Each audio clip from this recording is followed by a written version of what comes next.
إن الحمد لله نحمده ونستعينه ونستغفره ونعوذ بالله من شرور أنفسنا وسيئات أعمالنا من يهده الله فلا مضل له ومن يضلله فلا هادي له أشهد أن لا إله إلا الله وحده لا شريك له وأشهد أن محمدا عبده ورسوله يا أيها الذين آمنوا اتقوا الله حق تقاته ولا تموتن إلا وأنتم مسلمون أما بعد فإن أصدق الحديث كتاب الله وخير الهدي هدي النبي صلى الله عليه وسلم وشر الأمور محدثاتها وكل محدثة بدعة وكل بدعة ضلالة وكل ضلالة في النار.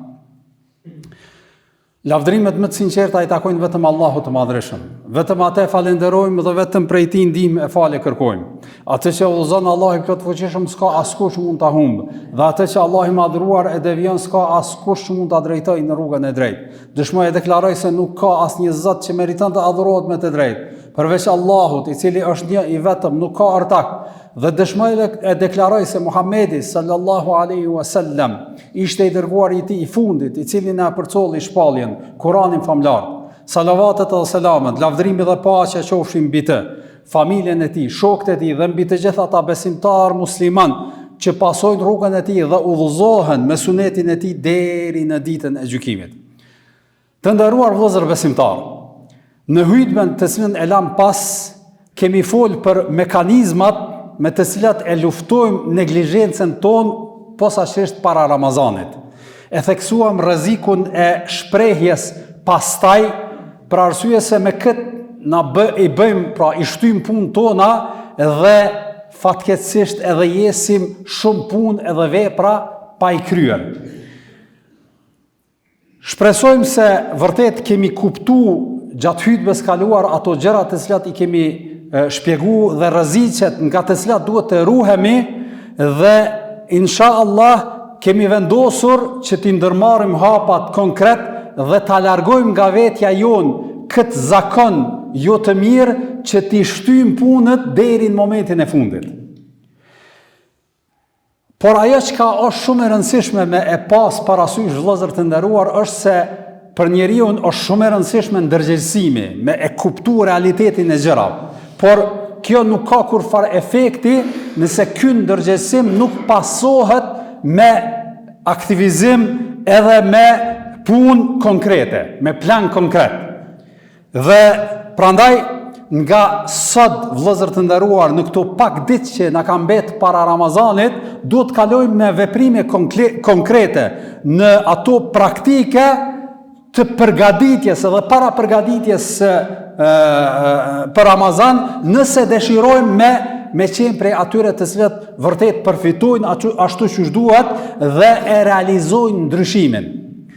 Pra Ramazani dhe ndryshimi ka lidhje të shumë të drejtpërdrejta në mes vete, për arsye se ne me Ramazan ndryshojmë kohën e bukës, kohën e gjumit, e shumë vepra në përgjithësi, aktivitetet të përditshmërisë tonë, e kjo aludon në atë që vërtet njeriu në këtë kohë pra e ndryshon, apo synimi i Ramazanit është edhe ndryshimi të cilën duhet me e ba apo me e synu besimtari me këtë Ramazan. Mirë po, ajo me cilën ballavaçohemi ne në përgjithësi është se shumica jonë themi kur të vjen Ramazani ku me ndryshu, kur të vjen Ramazani ku m'ja fillu me ba këtë punë, kur të vjen Ramazani ku mu aktivizu ashtu që duhet, kur vjen Ramazani do të bëhem një person i jashtëzakonshëm, një besimtar shëmbëllor, dhe e synojmë këtë, e shpresojmë këtë, por e vërteta është se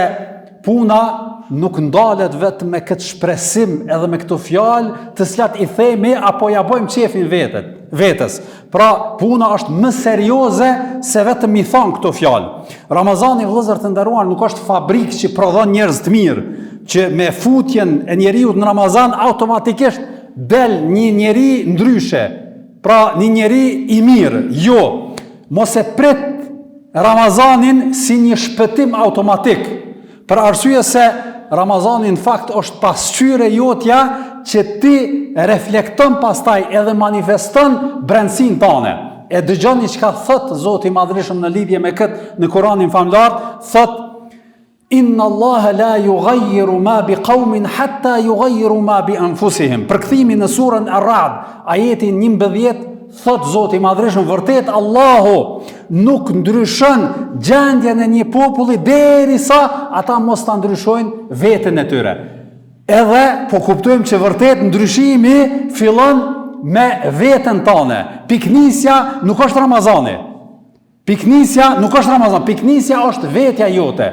Dhe prandaj hoxhallarët insistojnë edhe mbajnë ligjerata, këshillojnë, rekomandojnë që ta kemë parasysh këtë çështje dhe mos ta ndërlidhim ndryshimin dhe përmirësimin me kohën e Ramazanit, po ta fillojmë këtë para Ramazanit dhe të fillojmë me veten tonë, pastaj kur vjen Ramazani edhe fillojmë me ndryshu edhe shprehit e ndryshme të përditshmëritë tonë, ushqimin e pijen e fjetjen e kështu me radhë, pra ky ndryshim përputhet me atë piknisje të ndryshimit që kemi fillu në vetveten tonë. Nëse e kuptojmë kështu Ramazanin, atëherë jemi në rrugë të drejtë. Për arsye se vërtet vëllezër të nderuar, ndryshimi, ashtu siç po na thot Zoti i Madhërisht, nuk zbret nga qielli, po fillon nga brendësia jote, nga vetja jote. Dhe ky muaj pra është mundësi për ty e për mua dhe për secilin prej neve, por nuk është krejt ndryshimi. Nuk është ajo në vetvete ndryshimi. Pra është fillimi, është do të thotë që të ndihmon ty me këto shprehi, me agjërim, me kështu me radhë, por iniciativa dhe veprimi fillon nga ti. Ti je ai i cili e merr iniciativën. Dëgjoni pastaj çfarë thot pejgamberi sallallahu alaihi wasallam në këtë hadith, thot men lam yada qawla zur. Ai njeri i cili nuk e lën ranën, gënjeshtrën dhe veprimit sipas saj, Allahu nuk ka nevojë që ai ta lë ushqimin dhe pijen e tij. Po aludohet për Ramazanin. Po thot pejgamberi sallallahu alaihi wasallam, ai njeri që agjëron, pra nuk han buk edhe nuk pin ujë, por krahas kësaj nuk agjeron me një fjalë goja e tij, me rana, e me dallavere, e me gjëra jo të ndaluara në Islam, atëherë nuk e ka kry rolin ajo uria e tij dhe etja e tij synimin që e synon Ramazanin në përgjithësi. Prandaj edhe po thot pejgamberi sallallahu alajhi wasallam, Allahu nuk ka nevojë për urinë dhe etjen e tij. Për arsye se poenta, esenca e Ramazanit është kjo që ti pra me dal nga ky Ramazan apo veprimtaria jote me agjerim dhe me abstenim nga ushqimi dhe pija, njëkohësisht me abstenu edhe karakteri jut nga veprat dhe nga moralet e ulta, sikurse që është edhe gënjeshtra. Pra, vërtet Ramazani është një test edhe për karakterin e njeriut, për arsye se nëse brenda ki sinqeritet edhe ke fillu ndryshimin, atëherë Ramazani ta ndihmon edhe të çon përpara. Nëse nuk e ke fillu dhe nuk e ke kuptu kështu Ramazanin, atëherë për Zotin edhe abstenimi jut, largimi jot nga ushqimi dhe pija do të jetë e rëndë për ty, për arsye se nuk je nga ata të cilët po e përjetojnë Ramazanin edhe janë fut në thelbin e kuptimit të Ramazanit në përgjithësi. Prandaj vëllezër të nderuar, po i përmeni vetëm 3 hapa, apo me thonë konkretisht 3 përgatitje të rëndësishme që duhet me i pas parasysh besimtari, pra po kalojmë në aspektin praktik.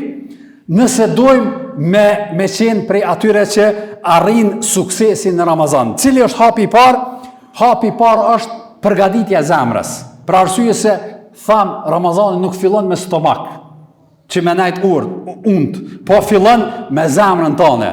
Prandaj kërkohet prej teje një sinqeritet jashtëzakonshëm, një pendim i për ulur ndaj Zotit tënd të plot fuqishëm dhe një pastrim i zemrës tënde nga urrëtia, nga xhelozia, nga inati, e nga veprimet të cilat e përlyjnë zemrën tënde, për arsye se një Ramazan i papastër, një zemër e papastër nuk ka mundësi me e kalu me një Ramazan të mirë edhe me një Ramazan e cila pra i sjell atij një qetësi edhe një përullësi ndaj Zotit të plotfuqishëm. Kjo ishte e para, pra pastrimi i zemrës, apo përgatitja e zemrës tonë. E dyta, përgatitja e kohës. Për arsye se nëse futemi në Ramazan me një kohë shumë kaotike, do thot pa plan, pa rregullim, pa një orar të qartë se çfarë do të ndërmarrësh, cilat janë ato hapat konkret që do t'i ndërmarrësh, por futesh me një mos orientim në Ramazan, atëherë i të Ramazani do të shkoj në vend që me i ba të punë e rëndësishme dhe të domosdoshme të ditëve të Ramazanit, do të mirës me gjana dytësore, të cilat do ta humbin kohën tane edhe do ta kalosh këtë muaj duke mos e vrejtur fare që je duke lëshuar nga dora një mundësi të jashtëzakonshme. Vëllezër të nderuar, në këtë rast duhet ta përmendim gjithsesi edhe ke nevojë, secili prej neve kemi nevojë me u ul me veten tane edhe me thonë, vallë, në këtë Ramazan, qysh do t'jetë qasja ime me këtë telefon? A do t'jem nga ata të cilët do t'kalojnë kohë e orë, e shumë orë, duke i përcjell mediat apo ato gjëra të cilat zakonisht përcjellen me telefon në internet, media sociale e kështu me radhë, apo do t'jesh nga ata të cilët do ta reduktojnë këtë në maksimum, përveç atyre gjërave që janë të domosdoshme, të nevojshme për punën tane apo familjen tane në përgjithësi dhe ta kufizosh veten në këtu. A është e nevojshme me bë këtë diskutim me veten tane gjithsesi nëse don me qenë prej atyre të suksesshmëve. Dhe e treta, vëllezër të nderuar, përgatitje e gjuhës tane edhe syrit tënd. Çfarë kemi për qëllim me këtë? Përgatitje e gjuhës edhe syrit. Për arsye se tham pak më herët se vërtet kur agjeron barku edhe agjerojmë nga uji e kështu me radhë, së bashku me këtë duhet agjeroj edhe syri jonë, edhe gjuha jonë, edhe karakteri jonë në përgjithësi, për arsye se ky është edhe në fakt poenta e agjerimit në përgjithësi. Prandaj duhesh me i thonë gjuhës tane sa ma pak përgojim, edhe fare fjalë të cilat nuk janë të mira, fjalë ofenduese, fjalë nënçmuese, pavarësisht ndaj kujt, familjarëve apo kolegëve apo njerëzve që i njeh apo nuk i njeh, ti ofendosh, ti qortosh pa nevojë apo ti akuzosh e kështu me radhë, ta kufizosh gjuhën tane në biseda të mira dhe ato që janë produktive. Pastaj gjithashtu edhe në shikimet e ndaluara, fatkeqësisht prapë po i kthehemi medjeve sociale në përgjithësi, me u mundu në maksimum me kufizu veten tane për arsye se çdo shikim i joti në gjëra të ndaluara, jo tjeshme, e paksojnë edhe vlerën edhe rëndësinë e agjerimit në përgjithësi. Për arsye se nëse gjuha dhe syri dhe të gjitha karakteret tona nuk disiplinohen në Ramazan, atëherë vërtet edhe agjerimi jonë do psohet dhe na rëndon gjithashtu ditëve të Ramazanit në përgjithësi. Vëllezër të nderuar, nuk ka dyshim që agjerimi Ramazani në vetveten na mëson përmbajtjen dhe na mëson drejtësinë, sakrificën dhe solidaritetin e vlera të tjera të ndryshme, të cilat nuk ka dyshim janë pjesë edhe të kulturës tonë në përgjithësi kombëtare.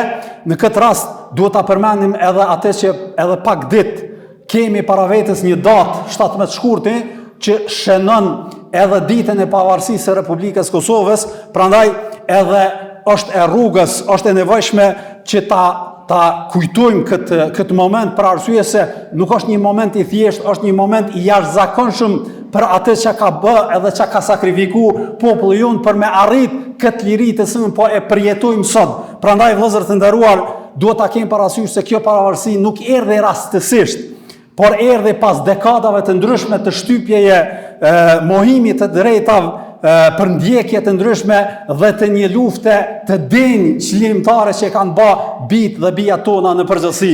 Dhe mos nuk duhet në asnjë formë të mohojmë apo të injorojmë faktin e angazhimit dhe sakrificës që kanë dhënë këta njerëz në përgjithësi në krye me familjen Jashari dhe atë të cilën e kanë kontributin të cilën kanë dhënë që ta përjetojmë këtë liri të cilën e kemi ne në këto momente dhe e përjetojmë të gjithë së bashku. Prandaj, vëllezër të nderuar, në këtë rast gjithashtu e kujtojmë se është e paraparë që me 17 shkurt të mbahet një marsh për çlirimtarët, të cilët po mbahen në gjykatën e Hagës. Prandaj Bashkia Islame e Republikës Kosovës thret të gjithë ata të cilët kanë mundësinë të dalin dhe të marshojnë në këtë datë të veçantë, për arsye se pavarësisht dallimeve tona politike, në përgjithësi këta njerëz që po mbahen në këtë gjykat janë duke mbahetur padrejtisht dhe duhet të tregojmë se jemi me ta, po gjithashtu edhe të manifestojmë unitetin ton karshi synimeve edhe punës që kanë bërë ata njerëz, për arsye se askush nuk mundet me mohu aktivitetin edhe rolin e tyre në shtetëndërtimin e Kosovës. Prandaj mos harroni me 17 shkurt, kur kush ka mundësi që të merr pjesë në këtë marsh, është e nevojshme për me manifestu sakrificën edhe me manifestu unitetin të cilën duhet me pas të gjithë ne karshi këtyre njerëzve të cilët kanë vënë këtë sakrificë edhe këtë mund. Lusim Allahun e Madhreshëm me na bën nga ata të cilët vërtet përfitojnë nga mirësitë edhe begatitë të cilat po vjen me to ky muaj bekuar, e Allahu na nderoft të gjithë neve me një agjerim të pranuar dhe vepra të falura. Wa sallallahu ala nabina Muhammad wa ala alihi wa sahbihi ajma'in. Alhamdulillahi rabbil alamin wal aqibatu lil muttaqin wa la udwana illa ala adh-dhalimin. والصلاة والسلام على رسولنا محمد وعلى آله وصحبه أجمعين. أعوذ بالله السميع العليم من الشيطان الرجيم. إن الله وملائكته يصلون على النبي يا أيها الذين آمنوا صلوا عليه وسلموا تسليما. اللهم صل على محمد وعلى آل محمد كما صليت على إبراهيم وعلى آل إبراهيم إنك في العالمين حميد مجيد. اللهم بارك على محمد وعلى آل محمد كما باركت على إبراهيم وعلى آل إبراهيم إنك في العالمين حميد مجيد. أعوذ بالله السميع العليم من الشيطان الرجيم. إن الله يأمر بالعدل والإحسان وإيتاء ذي القربى وينهى عن الفحشاء والمنكر والبغي يعظكم لعلكم تذكرون.